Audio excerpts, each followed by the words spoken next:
We begin in northern Kosovo, where demonstrations have turned violent. At least 41 NATO peacekeepers and 52 ethnic Serbs were injured when fighting broke out during a protest against ethnic Albanian mayors taking office. Baig reports from the town of Zvecan.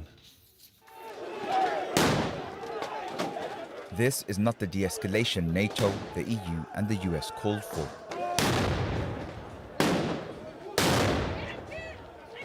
Instead, it's NATO forces known as KFOR that came under attack.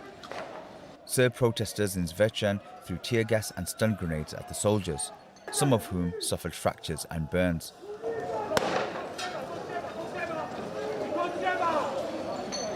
Kosovo President Vjosa Osmani accused Serbian President Alexander Vučić of destabilizing Kosovo. Serbs also painted the letter Z on police and NATO vehicles, referring to a Russian sign used in the war in Ukraine.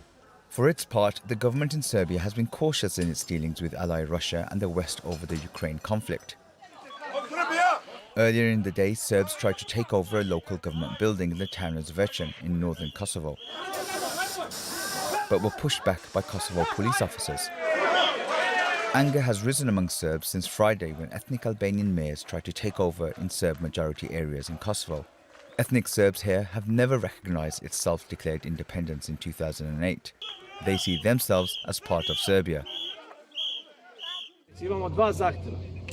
We have two requests: that illegal, illegitimate sheriffs, the way they call themselves, the newly elected mayors, go to their homes, and that all of the special forces that are currently in the town hall and around the town hall pull out, because this is not a police station. This is the people's town hall. Serbs here don't recognize Kosovo institutions, they don't pay tax in Kosovo, and boycotted local elections in 4 municipalities last month. The turnout was less than 3.5%. I work in Serbian company. It's healthcare, dentist technician. So only who pay Serbian people here is Serbia. You can't live without money. Yeah. So Albanian, let them in Albania, not Pristina, not Gračanica and Zvecan. In the first place, Zvecan, because this is Serbian land. Kosovo's Prime Minister has said the country needs to uphold its constitution. One of the elected mayors says the protests have nothing to do with democracy. Criminal gangs are making efforts to hinder security, the rule of law and to obstruct the processes to move Kosovo's institutions forward. These groups, inspired by various Serbian and Russian services, strongly supported even by Serbia itself, are causing these problems. They are obstructing the establishment of a reliable legal infrastructure in the Republic of Kosovo. Here in North Kosovo, ethnic Serbs sing nationalistic songs and wave Serbian flags, but others fear the greater autonomy they ask for could become a step towards this area becoming a part of Serbia. NATO forces say they've increased their presence in the north. But with the war in Ukraine and Serbia's close relationship with Russia, Western powers are keen to avoid another conflict in the region. Their fragile peace remains difficult. With people here not willing to back down and Kosovo police continuing to maintain a presence outside municipality buildings, tensions here seem set to continue. Baig, Al Jazeera, Zvecan, Kosovo. Serbia's President Alexander Vučić has addressed the violence. Bernard Smith has more from Belgrade. Among the NATO peacekeepers injured in those confrontations with ethnic Serbs in northern Kosovo are Hungarians and Italians, and their governments say some of them have been seriously injured, and more than 50 Serbs have been injured, according to the government here, 3 of them seriously.